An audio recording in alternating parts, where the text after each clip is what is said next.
Good afternoon guys. आज हम पढ़ने जा रहे हैं पार्लियामेंट के बारे में। आप लोगों ने देखा होगा कि भाई पार्लियामेंट जो है उसमें 3 अंग हैं। How many organs of parliament? Then answer is given.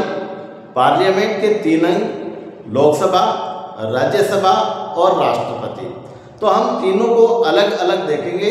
अभी जो हमारे यहाँ राजस्थान में एग्जाम होने जा रहे हैं 4th ग्रेड के, SSC CGL के और तमाम एग्जाम, इनके लिए बहुत ही महत्वपूर्ण चीज़ है।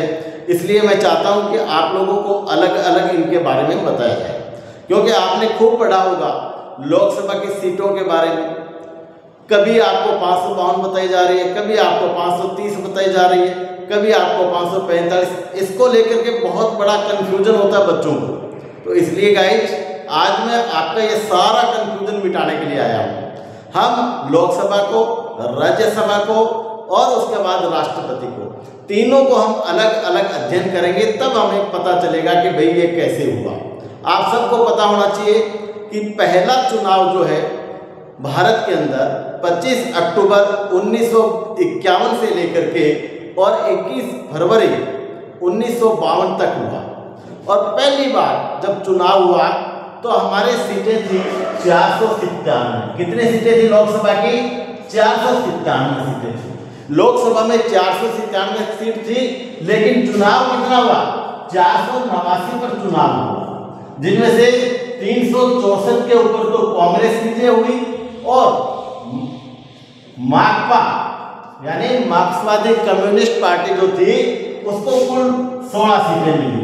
2 नंबर पर जो पार्टी थी वो कौन सी थी? माकपा, यानी मार्क्स कम्युनिस्ट पार्टी जो है वो 2 नंबर पर थी। तो इस प्रकार से हमारे यहाँ पर जो पहला चुनाव हुआ उसमें 497 की जगह 489 सीटों पर चुनाव किया गया और इसके अंदर कम से कम 53 पार्टियों ने भाग लिया। कुल 53 पार्टियों ने भाग लिया था। तो इस प्रकार से हम देखते हैं कि भाई 1952 से ये एक सिलसिला चला आ रहा है कि जो लोकसभा की सीटें हैं कभी ज़्यादा हो रही है तो कभी कम हो रही है। तो आज सबसे पहले हम लोकसभा के बारे में जानेंगे। देखिए, संसद के 3 भाग हैं, जिसको हम 3 अंग कहते हैं। संसद के 3 अंग। पहला जो अंग है वो है लोकसभा। लोकसभा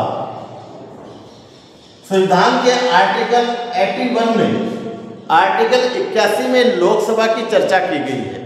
आज मैं लोकसभा की अलग अलग सीटों के बारे में आपको बताने जा रहा हूं कि ये सीटें किस प्रकार से होती है। देखिए, आपको इनकी सीटें जो है कभी मिलेगी 552, कहीं मिलेगी 550,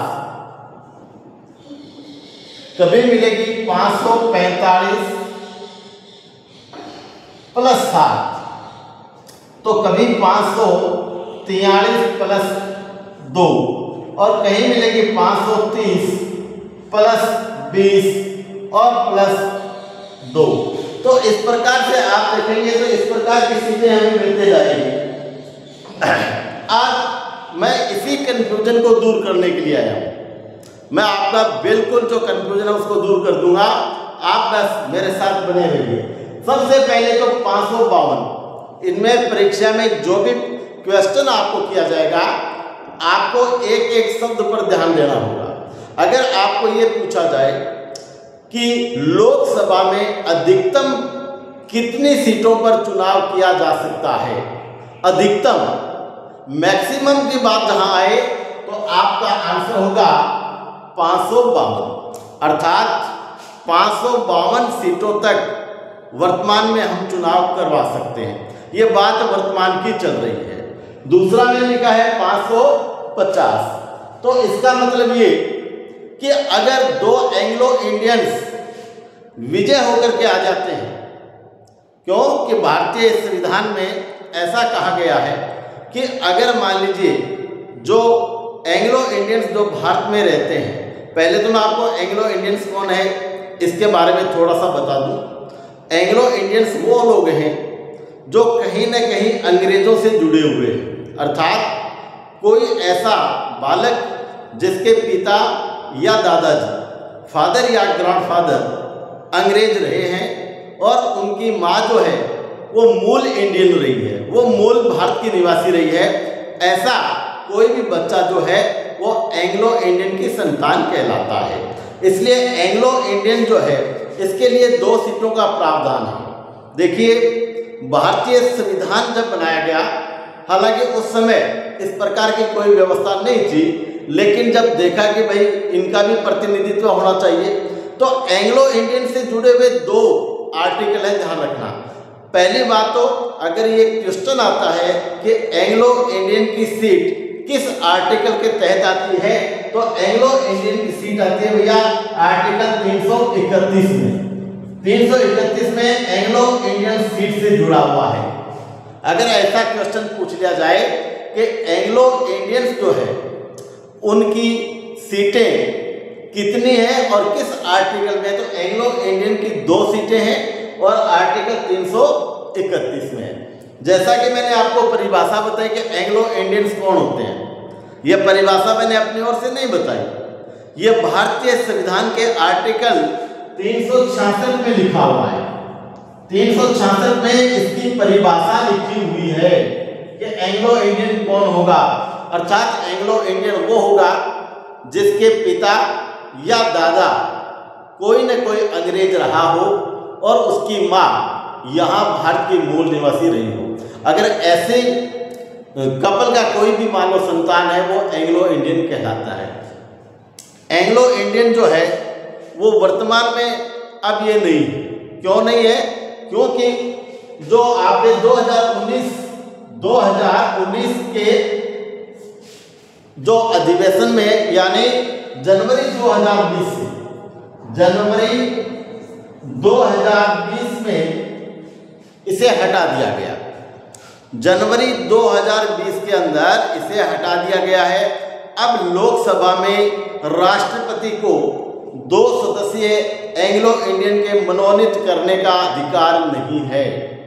इस बात का भी ध्यान रखें क्योंकि ये नई चीजें एग्जाम में पूछी जा सकती है। तो वर्तमान में हम कह सकते हैं कि 2 जो एंग्लो इंडियंस जिनको हम जिता करके या मनोनीत करके जिनको भेजते, इनको मनोनीत करने का अधिकार किसको था? राष्ट्रपति को। लेकिन ध्यान रहे, राष्ट्रपति को मंत्री परिषद अर्थात सरकार जो परामर्श देती, उसी 2 सदस्यों के नाम वो फॉरवर्ड करते, यानी 2 को ही मनोनीत करते। 2 से ज्यादा सदस्य मनोनीत करने का अधिकार राष्ट्रपति को नहीं है। तो यहाँ हमने देखा एंग्लो इंडियंस कौन है, एंग्लो इंडियंस की चर्चा कहाँ की गई है। तो एंग्लो इंडियंस की चर्चा 331 में सीटें दी गई है। अगर ऐसा क्वेश्चन आता है कि एंग्लो इंडियन की सीटों की चर्चा किस आर्टिकल में है, तो आर्टिकल 331 में की गई है। अगर इनकी परिभाषा कि ये होते कौन है, एंग्लो इंडियंस आखिर है कौन, तो इनकी जब परिभाषा की बात आए तो आर्टिकल 366 में इसको रखा गया है। तीसरा कि एंग्लो इंडियन की सीट का समापन कब कर दिया गया, तो 2019 के अधिवेशन में कह सकते हो या संशोधन में कह सकते हो, जनवरी 2020 से, जनवरी 2020 यानी अधिनियम आया 2019 के अधिनियम के अनुसार जनवरी 2020 में इसे हटा दिया गया। और वर्तमान में तो 2024 में जो हमारे यहाँ इलेक्शन हुए उनमें किसी प्रकार की कोई 2 एंग्लो इंडियंस नहीं है। इसीलिए वर्तमान में जो चुनाव हुआ है वो 543 सीटों पर हुआ है। इस बात का ध्यान रखें। अब आते हैं हम, तो यहाँ 550 का मतलब मैंने आपको बता दिया कि 2 एंग्लो इंडियन सीट है, उनको हमने छोड़ दिया। अब बात आती है 545 + 7, ये क्यों लिखा हुआ है? ये इसलिए लिखा हुआ है कि भाई 543 पर चुनाव होते थे, 2 का मनोनीत करते और 7 मेंबर जो है वो हमने पीओके के लिए छोड़ रखी है। हालांकि कई बार ऐसा क्वेश्चन पूछा जा सकता है कि वर्तमान में पीओके के लिए कितनी सीटें आरक्षित है, तो आपका आंसर होना चाहिए 24। आपने कई बार संसद के अंदर हमारे गृह मंत्री को कहते हुए सुना होगा कि हमारे पीओके की 24 सीटें आरक्षित है।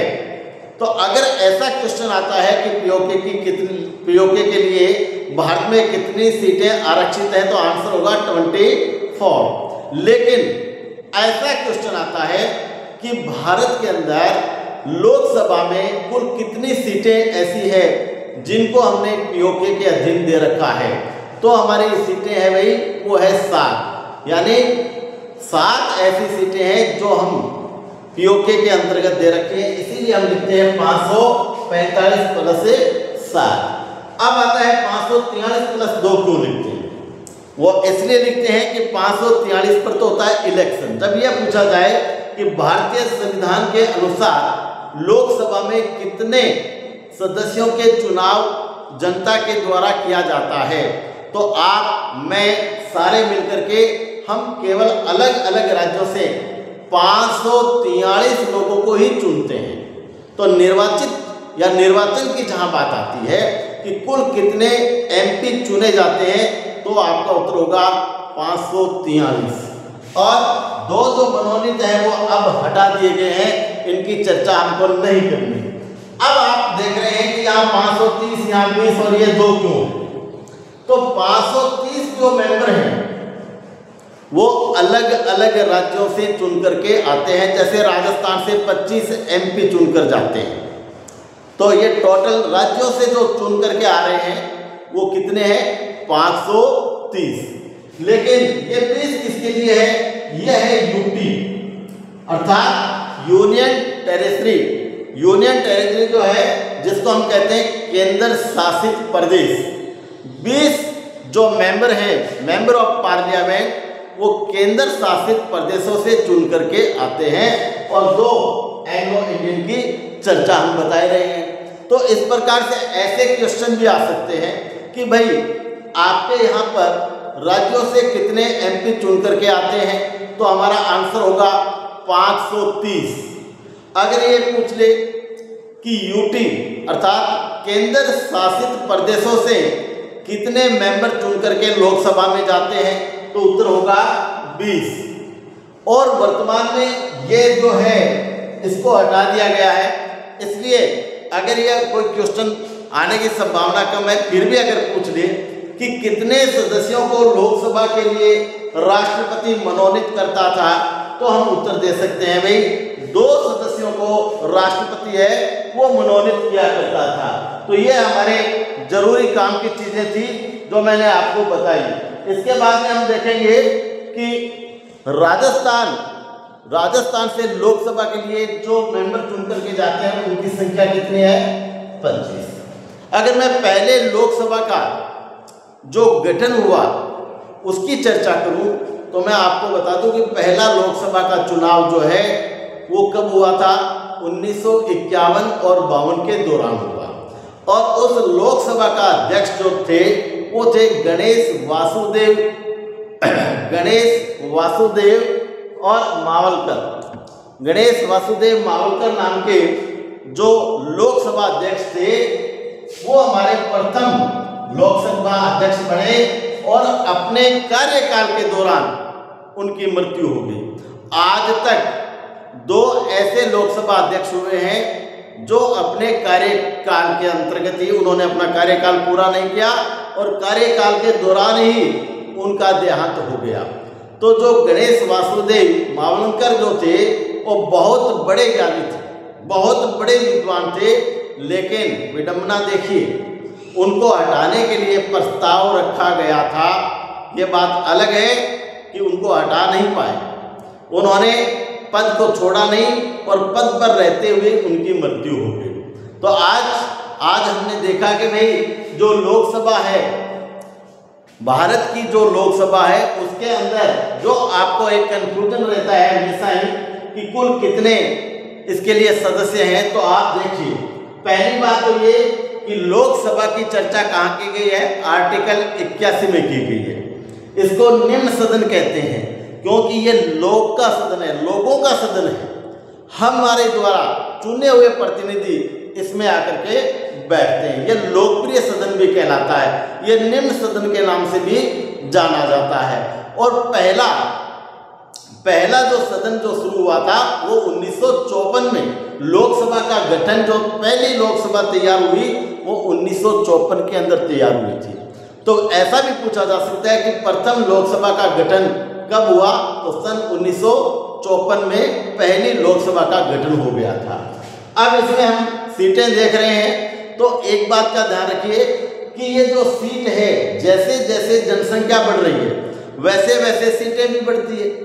लेकिन 1971 के अंदर जो परिसीमन है उसके ऊपर रोक लगा दी गई और 1971 में लोकसभा में इसके ऊपर परिसीमन के ऊपर रोक लगा दी और ये थी 2021 तक। फिर 2021 में 91 यानी 91वां संविधान संशोधन करके इसको बढ़ा दिया 2026 तक। इसलिए 2026 तक हमारी लोकसभा की सीटें जो है वो केवल 543 है। इस समय जो चुनाव होते हैं वो 543 पर ही होते हैं, तो ये संख्या 2026 तक होगी।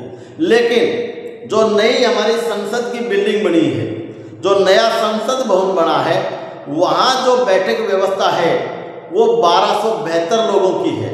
क्यों है? क्योंकि ऐसी संभावना है कि 2026 के बाद लोकसभा में 888 सीटें होगी और राज्यसभा में 384 सीटें होगी।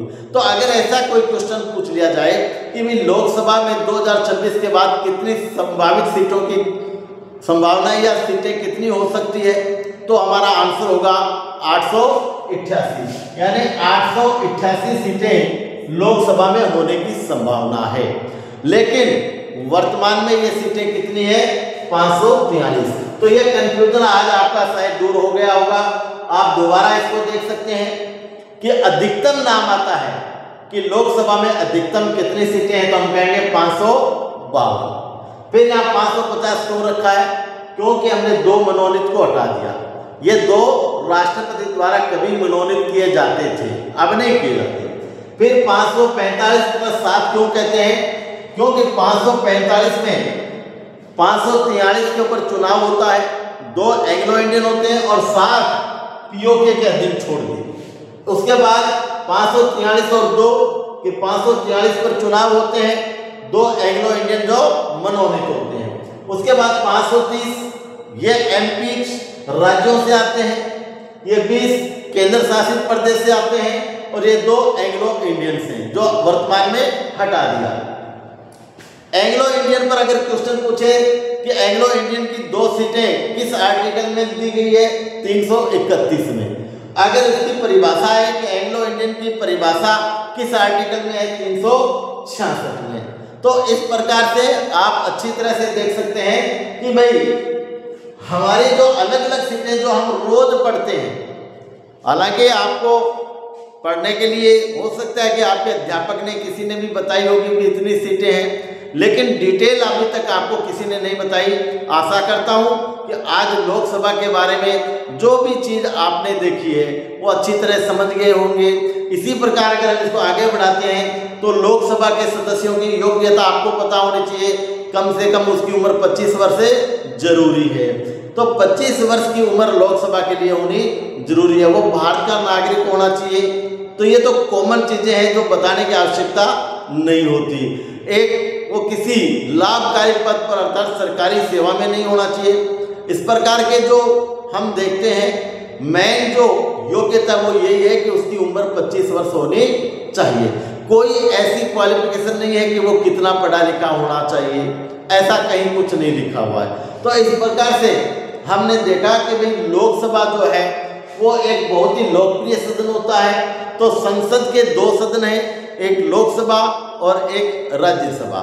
लेकिन संसद के 3 अंग होते हैं, लोकसभा, राज्यसभा और राष्ट्रपति।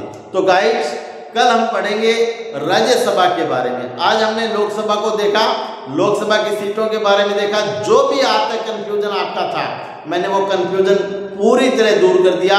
और कल हम फिर पढ़ेंगे राज्यसभा को। राज्यसभा को लेकर के भी बहुत सारे ऐसे कंफ्यूजन हैं जिनको मैं दूर करूंगा।